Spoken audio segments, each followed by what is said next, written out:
It's the 120 podcast. Mikey Finelli alongside Ben Hootie. We're coming at you, hoping not to strike out like Javi Baez did 4 times last night as he took his return to Wrigley Field. Ben, how are we doing out there at Illinois State University? Back on the prowl. I know I'm back. We have done an episode here before, so this isn't the No, first you have. time You in have. this Fair setup. enough. But yeah, back at school. I'm officially taking over Mikey's job at the radio station, that Mm-hmm. old fart. Um, Washed, whatever. Yep. No, I'm kidding. Um, Very. but yeah, it's been good to be back. It's gonna be about over a week now, and this is our first week of classes, so just kind of getting back into the adjustment of things. It's my last dance here, so Mm-hmm. gotta enjoy every moment possible, and I certainly have been so far. So it's been a lot of fun.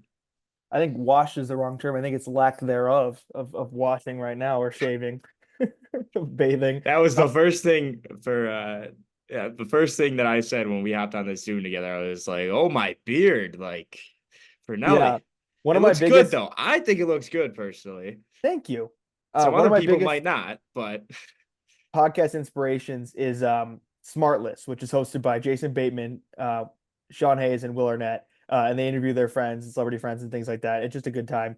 And they did a live show on camera recently, and it was their first time doing that in a year or two. And usually it's just audio only. And all the comments were talking about how Jason Bateman, who most people know as a pretty clean shaven, like straight man actor, is prepping for a role. And he always talks about it on the podcast, but he hasn't shown his face. He's got like the biggest Santa beard right now and like long brown hair. Like Ray. you can't even recognize him. Yeah, no, not gray, like Oh, okay. brown still, but like just like a long beard. Like you can barely recognize him.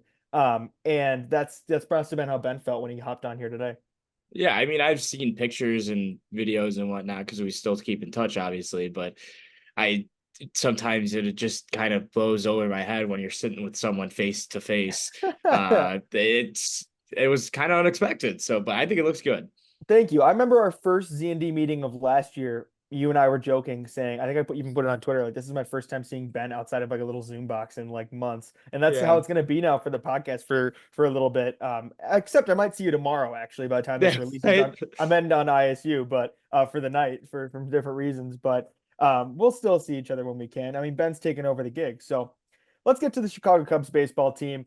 Currently in second place in the NL Central, sole second place, 11 and a half games out of that division, but then 5.5 games out of the National League wild card. Ben, one random point early on, not the point I was talking about before we started recording, something else.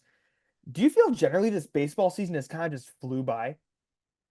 Um, I go back to what my dad said, and I don't know if I mentioned this on the podcast, but he was like, after the Sox were on pace to become the worst team in baseball in June already, and the Cubs had their complete free fall.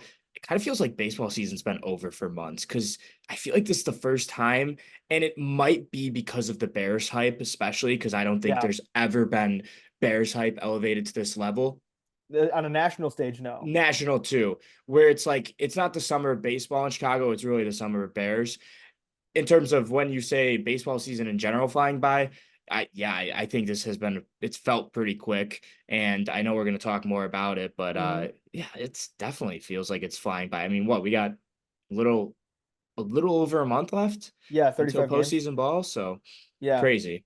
Yeah, 35-ish games by the time this comes out. So, yeah, I agree. I think there's something to be said for just like the city not being really in it. I've been excited for this season, as I know you have and many have. But yeah, it feels like maybe this is year two of us doing the podcast and stuff, and we've had a lot of personal movement with you taking over the radio job and me graduating, things like that. But like the Cubs season, I feel like has flew by. Like I think back to where the Cubs were this time last year, and I'm like, I can't believe that's already a year ago. Which brings me into my next point, and I know we discussed that we wanted this to be a big talking point this episode. Where are we on this morale right now with a team that could potentially be playoff bound versus where we were a year ago? And how does that affect with expectations coming into this year? And how should Cubs fans feel right now, Ben? I think you probably will have a different answer than me. Um, I I think when we talked about it before, and it was like you were kind of were saying, why isn't the team really garnering as much hype when they're kind of on a pretty solid run over the last month and a half? And I think the big reason is because last year going into August, they were still kind of out of it and towards the end of July, right?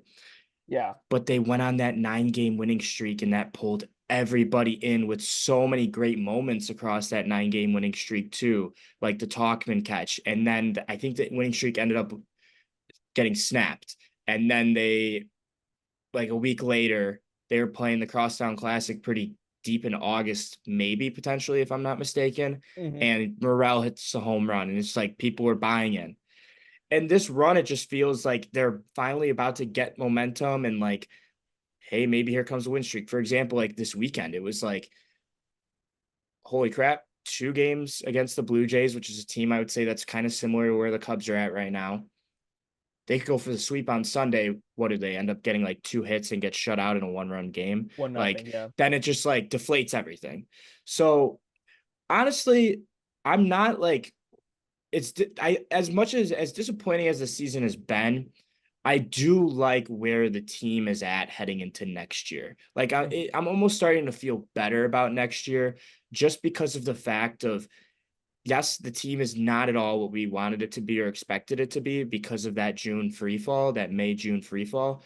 But I'm liking what I'm seeing out of players. I mean, the pitching staff and especially Justin Steele and Shota have just been phenomenal. And the fact that you get to go back into next year with those pair of aces just feels really good.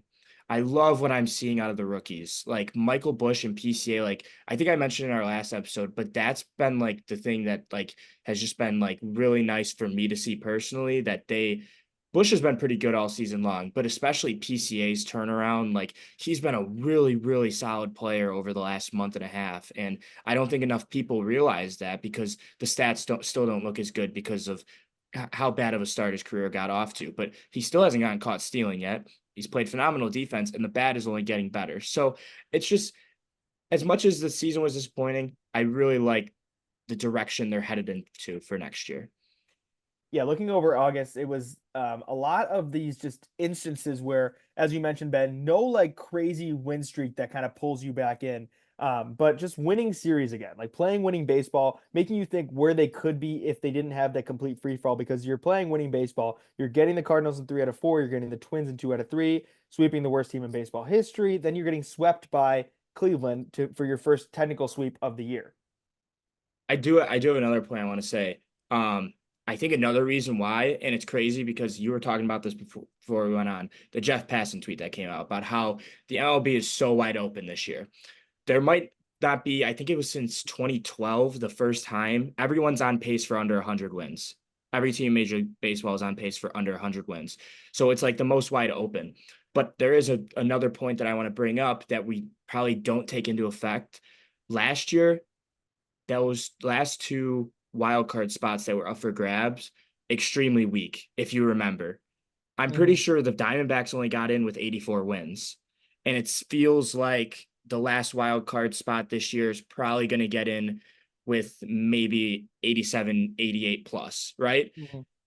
Hmm. Um, and it's just it it was really like a 3 horse race at the end with the at last year with the Diamondbacks, the Giants, and the Cubs. And there might be another, or excuse me, not the Giants, the Marlins and the Cubs. This year, Crazy.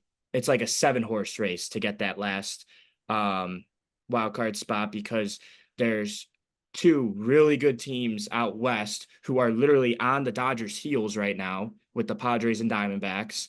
The Mets, after just being so bad, came back to life, and they're actually really fun to watch. Like they've been a fun team to watch. And that's including the Braves, who have had a down season, but you can never count them out. Um, and who else am I missing? And then the Central, it's kind of just like this pitter patter of teams that it's kind of all over the place, but still, they're still technically in it as well. So I would say it's much more competitive than it was last year, where it felt like this team was in the thick of things all throughout July into the last day of September. Yeah, you have the Phillies who had kind of a skid after the break as well, but they're still at the top of their division with 73 wins. Jeff's exact tweet was, "This is shaping up to be the weirdest baseball season in a decade. With 6 weeks left, here are the dozen best records in baseball." He listed them off. The team Ben basically just mentioned, and their best run differentials, led by the Yankees with plus 116.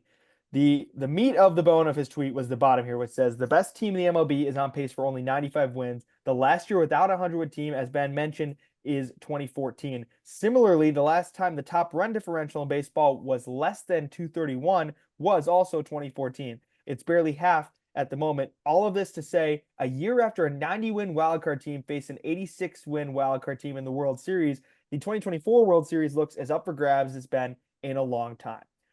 That could be beneficial for a team like the Chicago Cubs trying to slide in to the playoffs, meaning that they could always get hot, like we always talk about with how that Diamondbacks just got hot last year. But the problem is, so has everybody else and their mother, as you mentioned, Ben. The teams that, with the exception of the Marlins, all those other teams you named are still fighting for those same spots this year. You have the Padres, who are, as you mentioned, super hot out west, who were really not last year. They were the underwhelming team last year, and now Yeah. all of a sudden they join the Diamondbacks of the world. They join the Braves of the world. They join potentially the Cubs of the world, the ones that are playing until September 30th. Yeah, I mean, we'll see. I think the biggest thing is, and in terms of Cubs, because I like how you brought up the Diamondbacks and how they got hot at the end. And it was really when they played the Cubs is when they've really, I mean, Yeah. we don't really think about that as much, but really the point where the Diamondbacks flipped the switch and managed to go on to be the World Series runner-ups was when they swept the Cubs in Yeah. Arizona.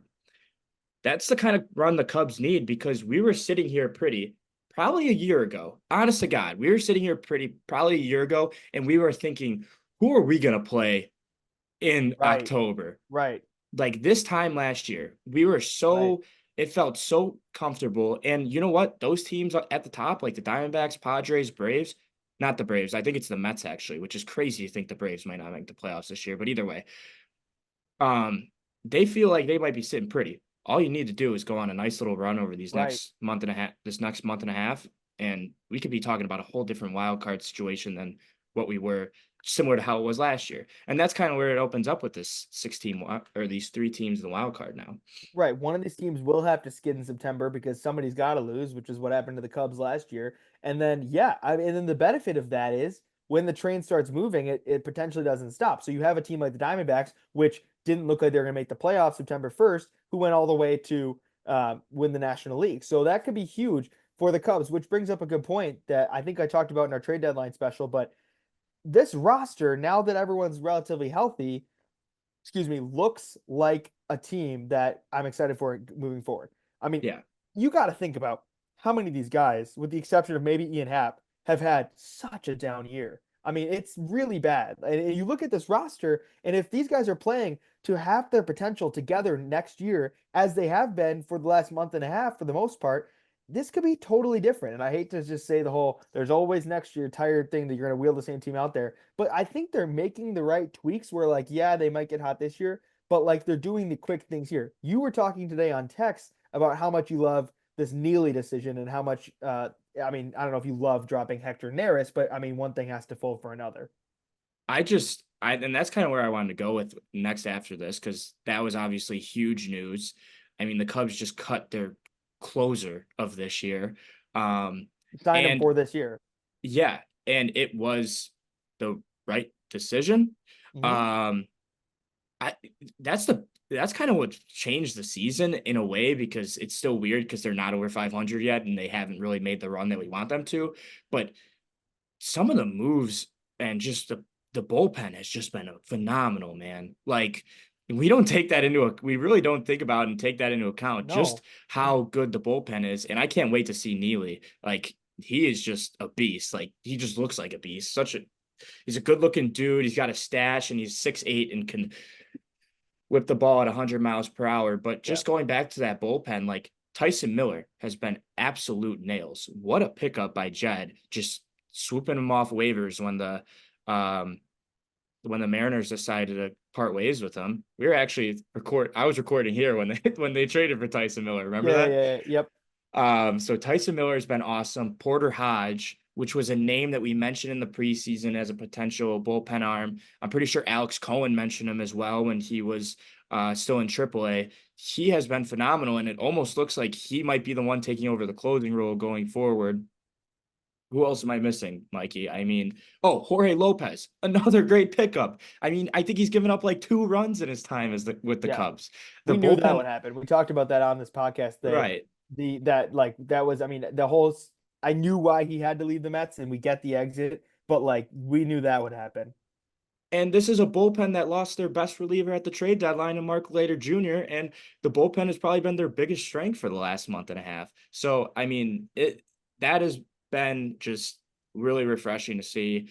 And it's kind of like, especially when you think of like pieces like Porter Hodge, I'm pretty sure they have control of Tyson Miller for another year. We're going to see Jack Neely soon here. Like, these are pieces that you're building up for next year to maybe build a really good bullpen, and you can still go out and do more. And I know there's more probably bullpen arms waiting in the minor leagues. Ben, one thing I've seen a lot from Cubs fans recently, and I know I'm one of them who was never like super when we traded Christopher Morel, I wasn't all about the whole. I said it on this podcast, like we can't act like we made such a terrible deal. People are really starting to be like, oh shit, like look at Christopher Morel right now, like he's not playing good baseball. But I wanted to talk about this specifically. Christopher Morel, 7 hits, 125 in his last 15 games.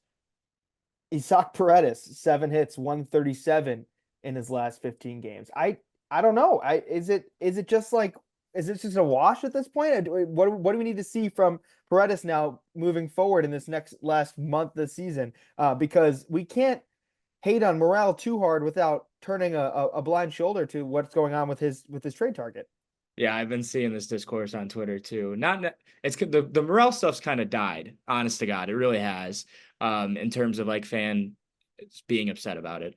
But the Paredes stuff is very interesting to keep an eye on. Um, I think he'll be fine. He was an all-star this year. He's been in the major leagues for 5 years at this point. Like, I feel like there's got to be part of it, like switching, jumping over to new teams. I mean, we saw it with Jamie Candelario last year, how hot he started his tenure with the Cubs, and then all of a sudden it just kind of faded away. He got injured, and he just didn't really play well down the stretch at all. But this is a guy that I trust the Cub Scouts and who they are looking at. At times I trust Jed Hoyer, and I still think he made the right move here. Would you love for him to play better? 100%. But Mhm. um, I think at the end of the day, it's not a wash because I still think you're getting the better baseball player in Isaac Paredes. Not just because I think he brings a better bat, even though he hasn't been that much better than Christopher Morel in terms of hitting. But you know what, you're getting a much better defender at third base, and he's going to lock down the hot corner for the next couple of years for the Cubs, and I am perfectly okay with that. But yeah, you definitely would love to see some more improvement out of him. But it's just got to be different for him. He's played in a dome for the last 4 years of his career, and now he's playing at Wrigley. And there was already talks about would his pull hitting ability work at Wrigley Field and whatnot. So just make adjustments. And I don't know. We'll see. I'm still excited for him. I think they made the Mhm. right move. I don't think it's a wash. I think you get, like you said, you get so much more control with Paredes in his contract. I think it's a good deal. We haven't, I mean, he made an error or two early on, but we haven't Yeah, heard as many complaints about. I haven't been hearing about third base, which is good because there just should be something that is a little bit more fundamentally defensively sound, um, and such. So I think it'll be fine. I don't think it's a wash by any means, but I've just saw a lot of anti-Morel discourse, and maybe you saw more of the Paredes stuff. But I was like, let's not pretend that we're getting a huge return right now. 100%. But I let off this episode talking Javi Baez. Yeah, Now we're ping ponging around some points, and yes, it is funny to laugh at Javi Baez last night. 0 for 4, 4 strikeouts. The strikeout to lose the game, just going fishing on that last strikeout. Uh, it's so much better to see that on the opposite side, that's for sure. But um, it is interesting because this is a guy who we are celebrating him last night. Miguel Amaya, class move. Just like stepped towards the mound, so there was no doubt there was gonna be a standing ovation. Like there was all this doubt, like, oh, are they gonna clap for him? Miguel Amaya literally just like stopped the game and walked down the middle of the field so they couldn't play. The catcher's not there, so then they would clap for Javi. And Javi didn't look like he was expecting it, which is Javi's obviously kind of a showboat sometimes, but he walked up there ready to bat and then finally kind of like gave in and gave his hat off and stuff. So Cubs fans clapped for him last night, as they should have. There's no reason they shouldn't. He actually had been doing a slightly better in Detroit over the last couple games. He had 2 home runs in the last couple games, only 6 on the season, 182 batting average. But I thought for sure he was going to feed off his crowd like he normally did in Chicago back in the day and have a good game last night. Still has 2 more games to do it, but it is definitely a weird situation with Javi Baez returning to Wrigley Field, looking where the Cubs are now and where he is now as a ball player. Yeah, I mean the entire situation with him. I wrote an article about this the other day, and just like, it's a long awaited return because it really has, at this point, thinking about where the Cubs have been through the last 3.5 seasons, like it's crazy to think Javi, and I know you'll be there in a couple of weeks with Rizzo, have not been back yet, and Bryant's been back so many times. So nonetheless, it's such a weird situation because he has really fallen into one of the worst players in baseball. And I don't think people would hold him to that if he wasn't a former superstar that got this massive contract in Detroit. You know what I'm saying? Right. So, but at the end of the day, he's a legend here. And I'm Yeah. so happy that the Cubs gave him his flowers. Like every single player that's came back that has won, that was a part of that World Series team, they have gotten their flowers every single time. I know a lot of them maybe never came back or retired before they had the chance to come back, but nonetheless, it didn't really matter because it was such a cool moment to see. I love Javi, and I wish he didn't have such a fall from grace, but you feel a little better now that they didn't end up extending him, considering where his career turned Right. out to. But just a cool moment. And yeah, it's just cool. Like, that the friendly confines will always give their former players that succeeded with the team their flowers, and that's exactly what they did. The video was awesome that they played for him. So he got his own little before the game, then he got his Hmm. standing ovation at the plate. So just cool stuff all around. I'm happy he got his flowers, but I wish that his career would have obviously worked out a little better, but Right. it's not looking that way. And that's why you want to make sure you give him his moment because, I mean, if that at this point, unless he has a crazy turnaround, that could be the most notable thing of his career that he had a couple great years on the Cubs or a couple good years in the Cubs, including a year where he was part of a world championship. Um, it's just tough because you think about these guys playing against the Cubs for the first time. I think of like John Lester and Kyle Schwarber on the Nationals. I was there for that one as well, and that was just a big standing ovation section. Kyle Schwarber went deep in that one. Baez coming back last night, and one of the things he's always been made fun of is for his strikeouts. He goes 0 for 4.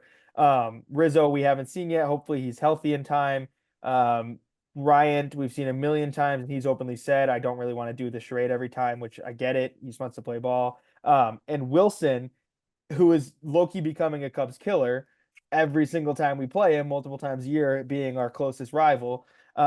It's just like I don't know if you expected this out of all those guys coming back because you expected more of them to still be on this team, but like I'm okay with it being the way that it is. Like you think about all the guys that we might not have Nico Horner under contract for as long, or we might not have even ever went out and got Dansby Swanson if Javi Baez is not batting for the Tigers last night and striking out four Sure. times. It's just like a thank you, but I feel better seeing that, knowing the direction of the Cubs. It hasn't been a perfect year, but I feel slightly better knowing that the Cubs have moved on from that and potentially whether or not they forecasted that might have made the right decision. And it's funny because like you look back on it too, especially when everything was going down. And in all reality, I think they made the right decision with Yes. everyone other than Kyle Schwarber. Other than Kyle Oh yeah. Schwarber. That was the Yeah. one that was like, all right, that one sucks. But in terms of that, it's like it's probably the highlight of their years, honestly, at this point, especially for KB. He might not say he might excuse me, he might not say like, oh yeah, I don't really, we don't have to do the song and dance every time. But dude, when you're on the IL 5 times a year and probably people in Colorado are booing you because you're on one of the worst contracts in baseball, I guarantee you every time you come back to Wrigley Yeah. Field, getting a loud standing ovation's got to be the best feeling in the world. So, and especially for Baez, who I don't even know, like, I have a feeling that he might not be with the Tigers much longer. They'll probably cut ways with him after the season because they have a young shortstop up. He kind of got benched. I don't know if you heard about that, but Hmm. like they brought up a couple of rookies because they were just kind of like thrown in the towel for this year, and one of them's a shortstop. So he's kind of gotten benched in a certain way, He even doesn't play though every game and he bats in the ninth right. spot. So it's just got to feel good for those guys, and I'm Yeah. happy that that's the best part about Chicago. Hmm. We are one of the nicest fan bases in the world, and it might not seem like that sometimes based on Twitter, but no matter what, players that did good things for your organization, whether it's the Bears, Blackhawks, Bulls, White Sox, Cubs, will always give them respect. Dude, it's like don't ever let anyone tell you different. Like you're totally right because it's like guys who barely played for the Cubs in a non-World Series year still get respect when they come back to Wrigley. Like saw a game not too long ago, or I don't. Yeah, I was there. It was against the Phillies. And it was Nick Castellanos coming up to bat, and everyone was excited. It wasn't a standing ovation, but like a couple Sure. Cubs fans were clapping and stuff. He was there for like a fucking 2 month stretch when they didn't even make the playoffs because they choked so damn hard. Like he was like he's just a fan favorite. Like we loved having him because he was the only guy who could hit that stretch. But like it's just like I love that. I love the stuff like that. Like you're never gonna not respect the guys that were there for you. And you're not like, oh, thank you for playing in such a shit stadium. No, it's a beautiful place to be. And I think it's that give and take. Like the players love playing there if it's a short period of time, and the fans respect you, helping put on a good show every day. 100%. I just go back to like Philadelphia. They always boo their former players whenever they Yes. come back. Besides Reese Hoskins. Reese Hoskins was like the only one that was ever like, "Hey, dude, you were one of the biggest reasons we made it to a World Series. We'll give you your Yeah. flowers. You put it all on the field. You tore your ACL." Like that was like, but most players that return to Philly, even if they were fan favorites in Philly, it's like fuck you. They literally Yeah. they're like screw you. If you left our town, and then for us it's like, oh man, fuck our GM, fuck this, whatever, blah blah blah. And then it's like, but we'll always be you'll always be a Cub in our heart. What do I always say? What is my main thing I like to say about random Cubs? Cubs legend blank, like Cubs legend Zach McKinstry, Cubs legend like blank with blank. Like that's like the best way to encapsulate it. Like somebody like Cubs legend Jamer Candelario. Like when he comes to bat, like it's always still like again, they're not gonna stop the game, but you're not gonna boo that guy. Like that's for Yeah. sure. The only Um, you, person that I think gets like a little bit of booze at this point is Wilson, but even when he came back, he still got a standing ovation, and he's playing for our arch rival. he plays it into it though. He loves that. Like he gets now every time he gets on base against the Cubs, he likes to go like this or whatever. Like he's just messing around. He's just having fun. Um, And I don't you blame mentioned him. He could do whatever he wants.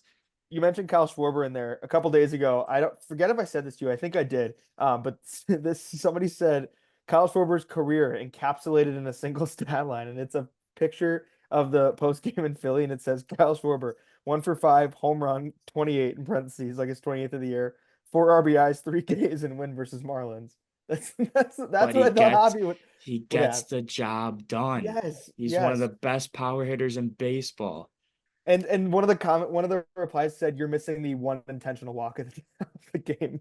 There's one of those in there. Did we mention on the podcast before? I don't know if me and you have talked about this, or maybe I said it to my brother. Have you seen the stat about Luis Arias and Kyle Schwarber? No. In the last 3 years, who has the best batting average in baseball? Luis Yeah, Arias. you said it. Yeah, Luis Very Arias. obviously. Mhm. But Kyle, and who has the worst batting average in baseball the last 3 seasons? Kyle Is it? Schwarber. It's Forbes. Yeah, because he like last year it was like Dom was tweeting about it, like the 40 home run, like 200 strikeout season is inevitable or whatever he Yeah. always says. So Yeah. Luis Arias, highest batting average in baseball the last 3 years. Somehow, some way, Kyle Schwarber has been on base more times than Luis Arias, who has had the worst batting average in Yes. baseball. Like that is the most Yes. baseball stat of all time. A I bet 100%. Schwarber has. I'm not gonna look into it, but I bet Schwarber's close with RBIs too. Like he's Oh, he's got to way be. Yeah, over, way yeah, over. yeah, exactly. Like all right, like that's okay. So this is a random point, not about the Cubs, but about fantasy. So I know we're in the same fantasy league. You're eliminated. I'm tanking right now though. Like I was hot to start the year, but like I can't win a game. You beat me last week and your team's out of it. But anyway, I'm like struggling to encapsulate the 1 seed now. Anyway, I traded for Luis Arias like halfway through the year. Excuse me, because I don't know. I thought he's Luis Arias. Like I'm like, oh, this guy's gonna get me 2 points every day. That's the problem. He gets me 2 points every day, and then I flip him for Teoscar Hernandez at the trade deadline in fantasy, and Teoscar will go 2 days with one, but then he'll get like 8 or 9 the next day, and I'm like, all right, that's better production for fantasy baseball. So it works the same way. Yeah. No, it's It's nuts. it's a It's shame. awesome. Ben, we look over the rest of this Cubs schedule to wrap this one. We'll be back, obviously, on the mics before the end of this regular season, for sure. But the one thing people keep discussing, and our friend Zach Keppen, a big friend of the pod, even noted it in a group chat we're both in this morning, like, yeah, the Cubs are hot, but they're beating up on all the American League teams. True, but the one thing people keep noting is the Cubs have such an easy stretch left over. Like the Cubs could get hot because they're playing nobody the rest of the year, which is not true. They have the Dodgers still, they have the Yankees still, but a lot of nobodies. But that's not anyone's issue. Make the No. most of it. They had a terrible, terrible, terribly hard start of the schedule. Remember? We talked about Yes. this on this podcast. Like it's the way it works. The teams that are getting the tough teams now started against the Nationals and the White Sox earlier on in the year. Yeah, 100%. And you know what? Who cares? That's just baseball. Like you play every team. Go out there and make the most against the teams that are bad. That's why the good teams are the good teams. And the Cubs just haven't really had a chance yet to play the really bad teams. I know they've kind of been on a stretch of that, but just make the most of it. That's how you get winning seasons. Like this discourse of like weakest schedule and all that. Who gives a Yes. crap? It Yeah, doesn't really literally. matter. It like does it mean Maybe any like a less? maybe a couple years ago, like it was a little bit of a bigger deal because you were playing your division so much more. And it's like, oh, these guys get the AL or not the AL Central because it's actually pretty good. They get the bottom of the AL West for the rest of the season when they could be playing, the teams in the NL East. It's like, no, it doesn't matter anymore. Everybody plays everyone. The winning teams are good because they make the most of beating the bad teams. And that's just kind of how it Yes. goes. So who cares? I don't care. If they go on a run and they make the 6th seed and get smoked in the playoffs, I really don't care because at this point, since June, I've kind of been in the mindset that this team's not making the playoffs. But that's just stepping stones into next season. And I know every Cubs fan hates hearing that. It's like, oh, there's always next year. But in all reality, is the rest of the season is just trying to improve so you can bring out a better roster next year. This isn't college football. It doesn't matter. It's not like Right. it's not the Cubs are gonna go, you know, 15 and 10, like 15 and 10 or 15 and 8 or whatever over the last month, and then somehow not get in the playoffs if they're the best or if they're in a wild card spot because the Diamondbacks played better opponents. Like it's not college football. Like it's like we opened this episode talking about how the Diamondbacks made the most of their September last year, and I just looked it up. They were playing a couple good teams, a couple bad. They had a regular mixed bag of a schedule. The Diamondbacks made the most of beating their opponents in September and stretched it all the way to a hot streak into the World Series. The Cubs have every spark to start a fire there. If they're playing all these terrible teams in September and they can get hot and move into the playoffs, I'm not saying, oh, get excited. The Cubs are coming back. Here comes the big blue train. No, Ben's right. There's things that need to be done, but I like this team for next year. But like, don't totally count them out going forward if they can find a way with this easy schedule. Yeah, my biggest thing is like I don't want to like get too in my head and be like, "Oh, we're back," because I've been Mm-hmm. disappointed too many times. You know what I mean? Mm-hmm. But if they decide to make a run, I'm all in for it. Yeah. Would I still expect disappointment based on how the season's gone? Yeah, probably. But if they pleasantly surprise me and make the playoffs, then I'm totally in. I don't care what anyone else says. A couple other random bulletins. Jordan Wicks potentially building a comeback here for the Cubs. Was pretty solid earlier on this year. That could be a huge addition for the Cubs, although their pitching staff has looked pretty solid. We've seen a lot of good production from the young Jordan Wicks, so I would think he'd have a spot from day one if should he come back from that oblique injury. Yeah. The pitching for the most part, like even Assad's kind of gotten it back together. I mean, it's crazy his ERA is still under 3.20. I think it's at like 3.15 at this point. Tyone has definitely hit kind of a rough patch since the trade deadline with all the rumors. But even Kyle Hendricks has been solid too. Like don't hang your head over that. He's been pretty good. And we obviously talk about Steele and Shota. They've just been a pair of aces. One more thing I do want to touch on, Mikey, before we wrap up this episode. Have you Yeah, yeah. seen the rumors, I the don't into next think offseason rumors? the Cubs are getting hard knocks. Maybe What? they'll get that Netflix show. Um, There's a Netflix Hard Knocks baseball coming out? no, there's been a camera crew following the Red Sox all season. I had no idea. Yeah, the Red Sox are getting a Netflix show. It's on Netflix. Oh, like it's coming It's out not out next yet. year. They're doing a Oh, in-season so it's show like it's about the like Red full swing, Sox. kind of like it'll come out after the fact or whatever. Yes. Okay. But Corbin Burns, Ace is Wild? Question mark. Oh, Apparently, I forgot who said it. But one of the trusty in quotes, MLB reporters said that the Cubs' number one priority this offseason is looking to mm. be Corbin Burns. So just something to keep in your back pocket. Ace is I, wild. I would love that. Sox won. So nothing. I saw a text about that. The Sox won. 31 wins. Congrats. Anyway, dude, that would be crazy that he knows the coach already. He has the connection. Yeah. We talked about it during the offseason potentially with Josh Hader. We talked about the council thing. Bring some of your guys from Milwaukee over to the good side. That would be awesome. He's been great this year for the Orioles. Obviously, the Cy Young winner a year ago with the Beermen. So that'd be awesome. I would love to have Counts do that. One of the things we talked about on this podcast, Ben, in the past is Counts loves doing things his own way with his own dudes, just like the guys that he can kind of like manage. And what else but a Cy Young winner under his coaching. So that'd be huge. Really, I wouldn't put too much on it right now because we still have a month and a half left of baseball, but there were some murmurs, so I might as well mention them. All right. Well, we will wrap this one up, Ben. Before I do, though, any other points and things about Illinois State this year? What's changed? Did they rename the baseball field after me yet or no? Not yet, but I heard the pitch might be getting renamed after you. So Oh, the pitch. Fernelli Field. I'll No, be I'm just back. kidding. I'll be back for I for know. soccer. Yeah. No, it's kind of the same. A lot of construction going on, but it's like on roads and stuff, so nothing too crazy. Um, yeah, it just feels good to be back. New Good. place. New place is beautiful. It looks Um, good. no, I'm no longer in a shoebox that I was in last year, which don't get me wrong, I love my You shoebox, guys had a but fun apartment last year too, I though. get the nice big room while my roommates get their little shoeboxes. So Look at that. I know it's awesome. All right, Ben. Go Cubs moving forward. We'll see. What's your guess? Because okay, we're recording this. This is the guess end of the podcast. We're recording this on Wednesday. It'll come out on Thursday. So Tigers game 2 will already have happened by then. But with 2 games left against the Tigers, if Javi Baez is in the starting lineup, how many hits will he have against the Cubs between the next 2 days? We'll both take a guess. Two. I'm saying none. Oh, I'm he's gonna got to have I'm at gonna least count. one. I know. I'm gonna count on because I'm going under because you said 2. I'm gonna count on him only playing one of the next 2 days. He would definitely get a pinch hit opportunity, and that's when he's gonna get it though. Yeah, I feel like it would be the right thing for Hinch to do. Just let him play all weekend because they're out I of don't see it. why But not. Yeah. we'll see. We'll see. I'm going two. I'm going All two. right. If he plays I'll. all games. You know what? You're right. It's Javi Baez. I still love Javi Baez. I'll say 1. I'm gonna go with the 1, and it'll be like either that pinch hit thing I'm talking about, or just like one random one on Sunday or something. So. Oh wait, Sunday. What am I talking about? What day of the week is it? Wednesday. Wednesday. It'd be Friday.